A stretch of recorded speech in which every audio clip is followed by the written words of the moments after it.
just having simple fare tonight.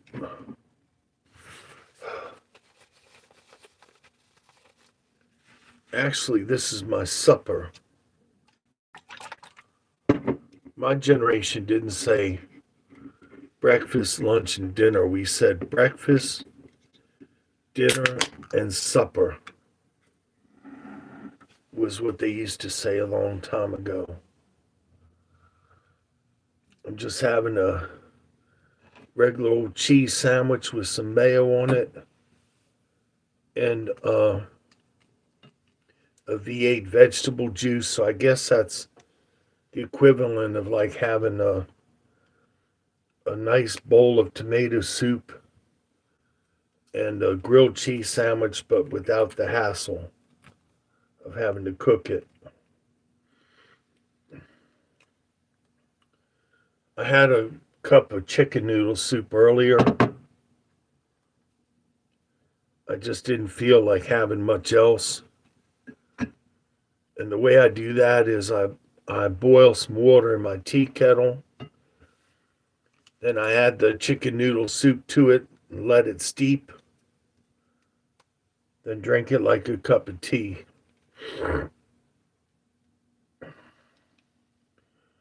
I'll tell you, not having the coffee, today has got me like a smoked bee. My body's like, Will, where's my coffee? You know. But after yesterday, when I drank the cup of coffee and my foot went asleep almost immediately, I was like, oh, heck to the no. I'm not going to put myself through that again. So I'm just having a very old can of V8 juice. It still tastes perfectly fine. And if you eat canned food that's beyond the best by date, all you have to do is when you take the food out of the can, you shake it out of the can, but you don't scrape the sides of the can. If you scrape the sides, the food that is sticking to the can is going to taste terrible. Hey, Owen, how are you? It's been a very lazy day for me. I watched Hungry Fat Chick. She was off her feed too. I've had very little to eat. I had 4 ounces of oatmeal this morning with a cup of black tea. Then I had 7 ounces of chicken noodle soup for lunch. And now I'm having a can of V8 and a very plain cheese sandwich. So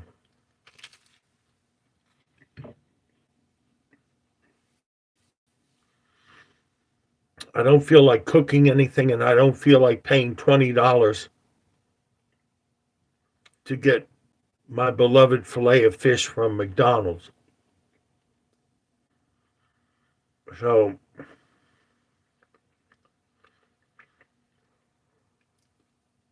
last December, a filet of fish with a chocolate shake was $10. Last time I had it last month was $15.47 for a filet of fish and a chocolate shake. Just ridiculous.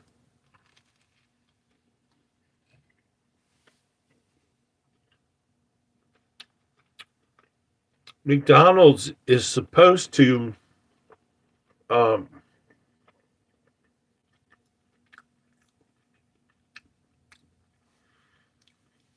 they're supposed to be automating more of their stores to do away with the employee cost. So we have all of these people flooding into this country looking for any kind of work they can get. And yet the companies are automating everything so that they don't need people, you know.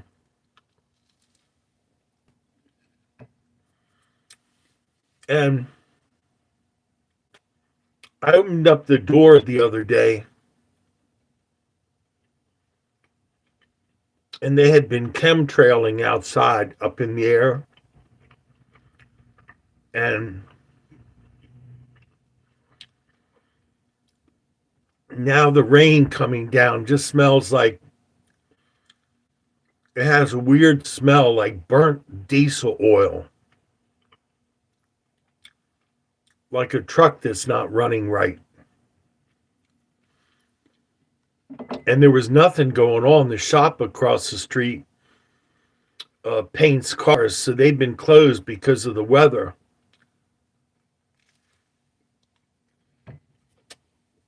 So it wasn't them.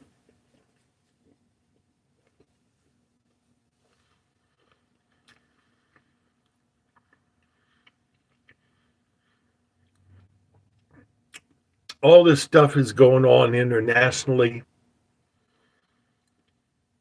You know, food plants are burning down and chemical plants and all of this other stuff.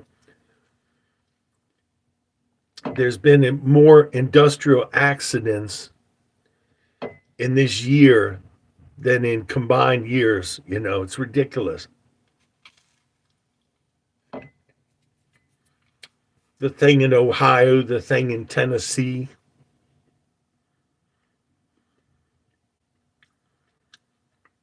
And I'll tell you, fam, if you drink tap water,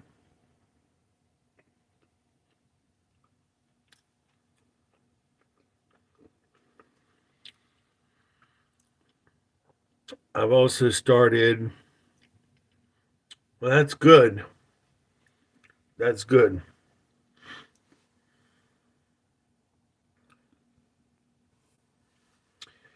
When you comment, it's best to make two small comments rather than one great big long one, because by the time you make a great long comment, it fades out before I can read it. So all I got was that you stopped eating fast food, so that's good. It's always good to have a pantry.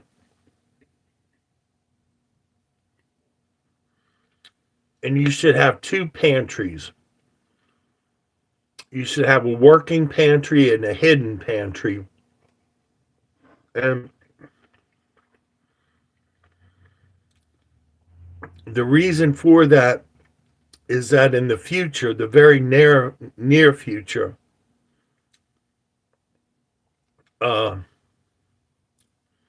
the very near future, the Gov is going to have home wellness checks. Yeah, I did upper body workout today.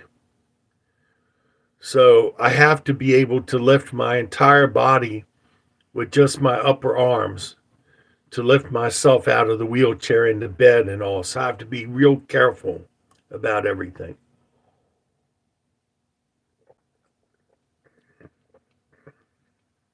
The V8 juice is very pleasant if it's cold. For me, it's got to be ice cold for me to drink it. And I put a glass in the freezer. I love having an ice cold glass of milk. That's the only way I'll drink it. So I take my glass out of the freezer, pour the milk in the glass, and it almost turns to ice cream. So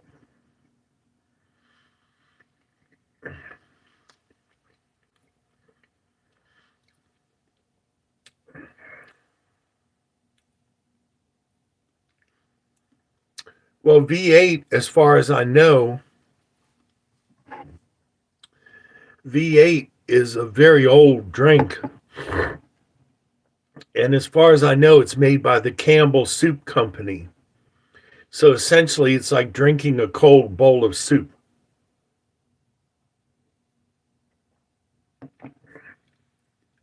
So people who like bouillabaisse, which is cold soup, it would be good for them.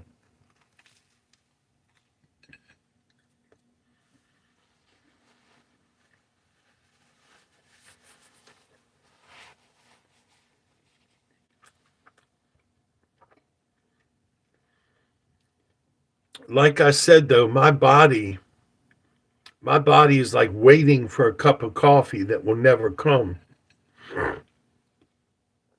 I'm just going to have to tough out the next few days until it gets used to just having tea.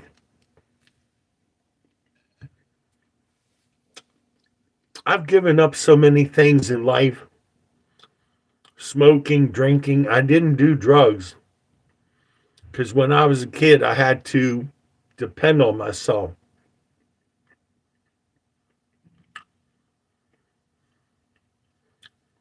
So,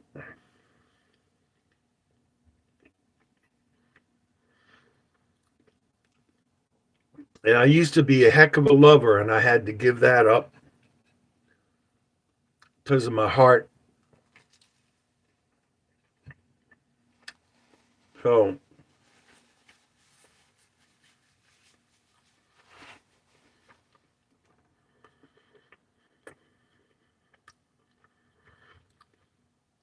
I watched Candy Godiva's channel today, and it almost made me cry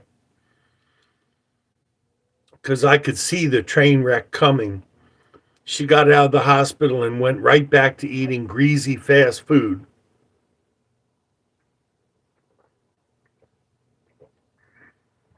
And today she didn't do a video because she says she's too sick to eat anything.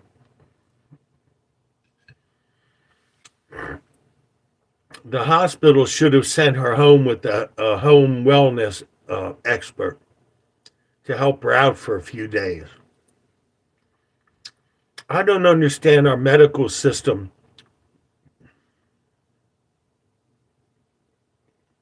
Yeah.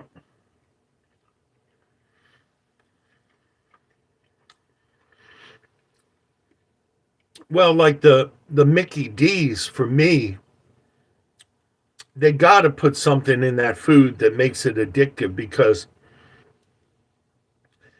all I do, if I want fast food, I got to have a Mickey D's fish sandwich.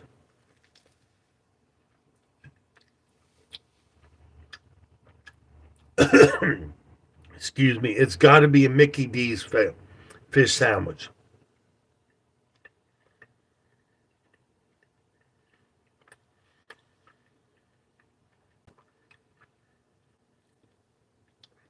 But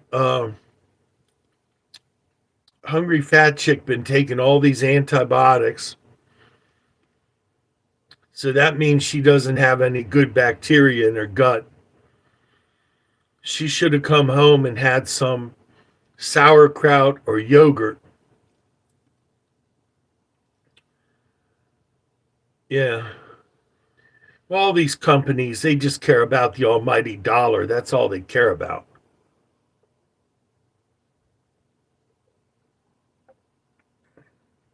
And when they say they're doing you good, they're just lying through their teeth.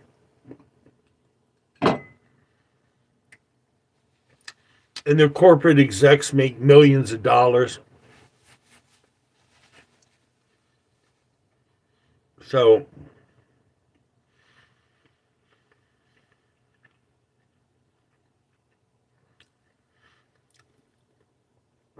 the last trucking company I worked for down in Washington, I was in the dispatch office and I made, hey, how are you? I made a spreadsheet in the computer that told, I'm tolerable, thanks. I made a spreadsheet in the computer that told how our shop costs were per truck, and it would show you what driver is tearing the trucks up most and all this stuff. And the new big boss came from upstairs and he popped a disk into my computer and he copied that spreadsheet. Oh, okay, I'm glad you just found me. So he copied the spreadsheet. Then he took it upstairs and expanded it and colorized it, and then claimed that it was his creation, to the owner. And then turned around and showed it to me. I thought, well, gee, this is,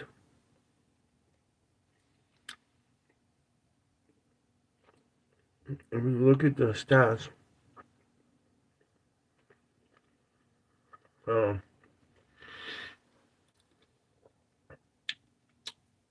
Yeah, McDonald's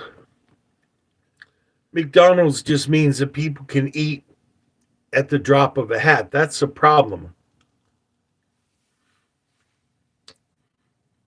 When I was coming up, my mother had breakfast.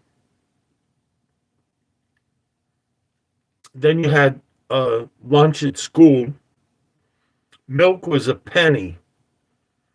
1 penny for a carton of milk. Then it went to 2 cents. It doubled. And people were outraged that the price of milk doubled to 2 cents a carton.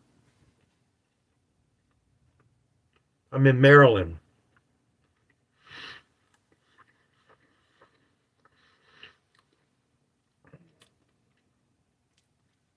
I lived in Delaware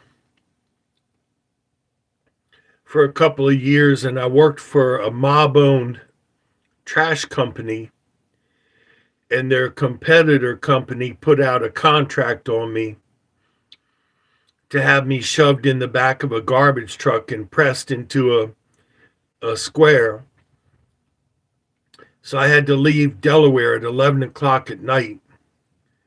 My sister-in-law helped me move. She got a U-Haul van. We put my stuff in it, my dog in the back. I drove to the trash company to return the company car. And they had already, oh, okay. And someone had already tried to put a hit on me in the back alley.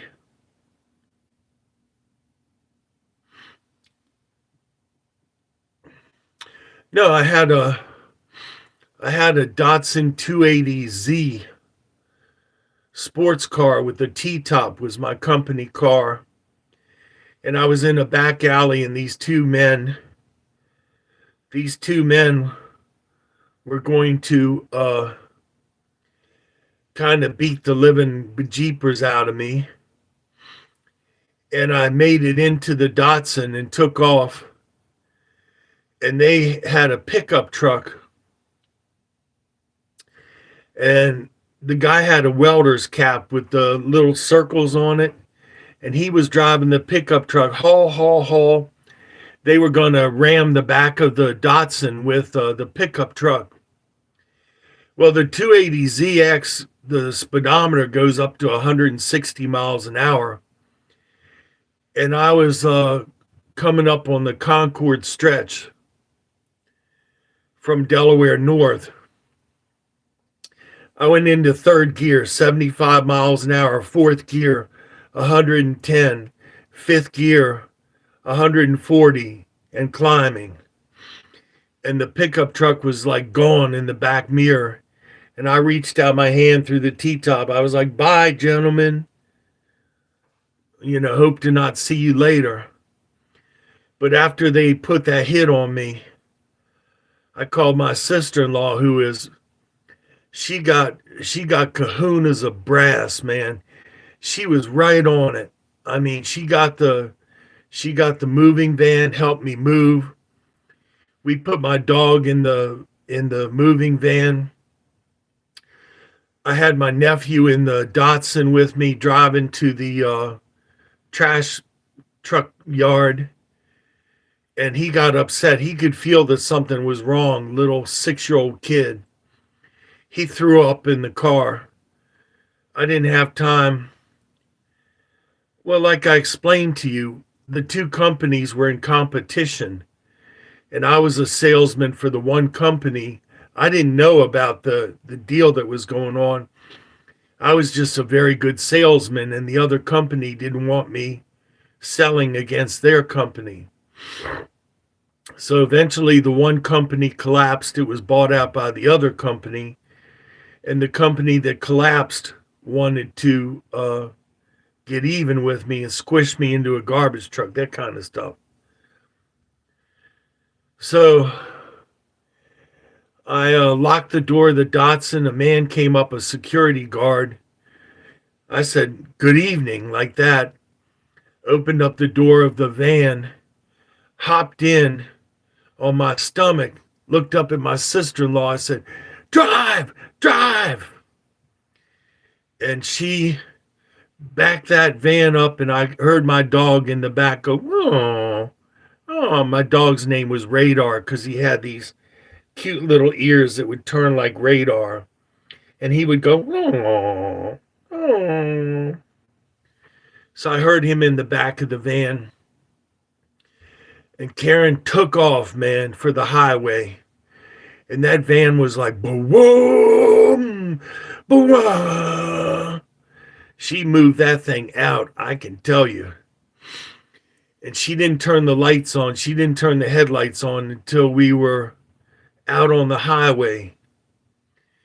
And man, when we crossed over the Bay Bridge back into Maryland, I was never so happy. And then it turned out that the guy that put the contract out on me had a heart attack and passed. So I was like, shoo. I wasn't happy that the guy had the heart attack. Don't get me wrong. I wouldn't wish that on anybody. But I was happy that the danger was past. Because this guy didn't play. He put his own kid on a garbage truck on the back, even though he was the big boss of the company. And the big bosses, they had these Cadillacs and Lincolns back then. And their wives, even though they were like 60 and 70-year-old, they dressed like teenage girls in these really tight blue jeans that left nothing to the imagination, and high heels. And they would walk across the gravel of the garbage truck yard into the office to get their allowance. And believe me, they didn't give a darn that the men were killing themselves every day to make $20 back then. They did not care. They had their fur coats, and they smelled like hookers and looked like hookers. They didn't care that their husbands had girlfriends. But what the men would do is they would let wifey take a different car home. For example, if boss man drove his Cadillac to work and wifey drove the Lincoln, boss man would have the wifey drive the Cadillac home. So if the Cadillac BLEW up, wifey would be the one that would get it, and boss man would be left with his girlfriend. No big deal. They were really cruel, heartless people. The guy I worked for, he got a flat tire in this neighborhood, so he drove around looking for a similar car. He jacked the other person's car up, took the tire off, put it on his car, kicked the jack out from the other guy's car, left it on the ground, and drove off. He was a real bloodsucker.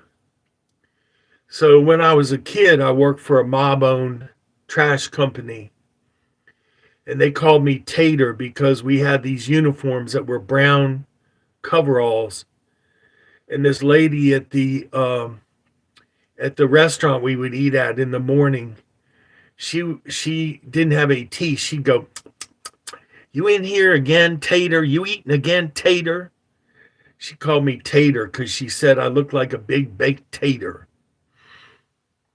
So my truck broke down one morning, and there was a guy that was trying to unionize the shop. And the big boss and all, they were trying to figure out a way to get rid of him.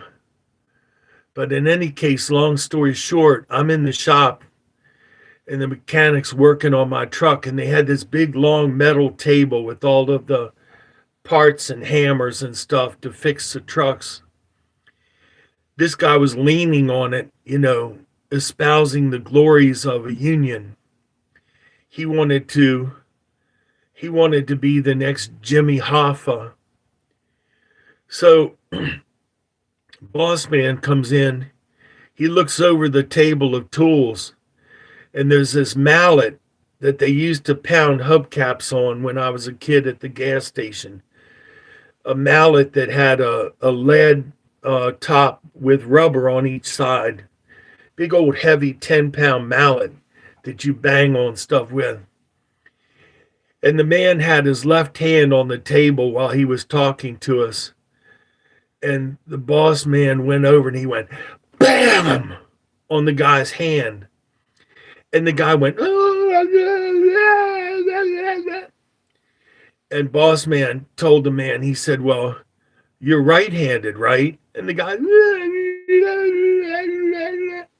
and he said, well, it's not a problem then. Get back to work. So eventually that man had an accident. He was working on a recycle truck and he accidentally got packed in the truck, and they accidentally forgot to check on him in the 90-degree heat. And when they opened the truck up, he had passed from a heart attack from being mushed in the truck and the heat and everything. I didn't witness that, but I heard about it through the other men. So it was one of those things that you kept your mouth shut if you knew what was good for you. This was over a half a century ago.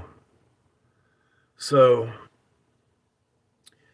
the mob companies, they always own like a garbage company or a florist or a funeral parlor or a meat packing plant, so that if someone gets inconvenient, they can make that person go away.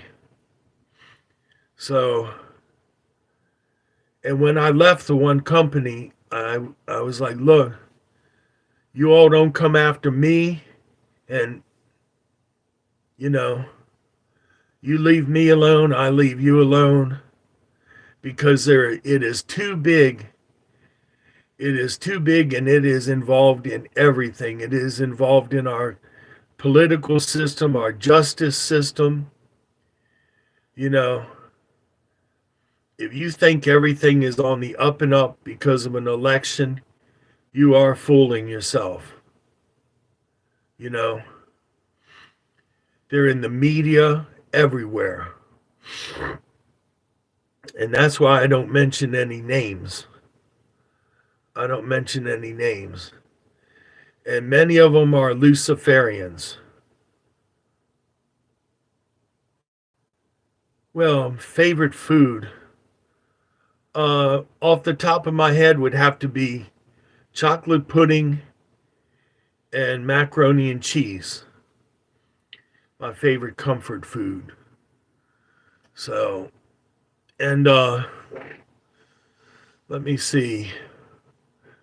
Favorite food and beach or mountains, I would have to say the beach. My father liked the mountains, and my mother was always afraid of forest fire. My mother had two things that she was afraid of. She was afraid of forest fire, and for some reason she was afraid of electric windows in cars, because she was afraid that the car would go into a lake and she wouldn't be able to get out. And I was like, Mom, you're 600 pounds. If the car went into a lake, you're not getting out of the window either way, whether it's down or up. She used to be very svelte and elegant. And then she had her thyroid taken out. And back in the 50s, they just cut this open and took it out. It's not like nowadays where they move the muscles aside to take it out and everything. And after that, she started to gain weight. Listen, fam, this wheelchair's starting to hurt. So I got to giddy up on out of here. I appreciate our time together. I love you. The good Lord loves you more. Popty Pops out.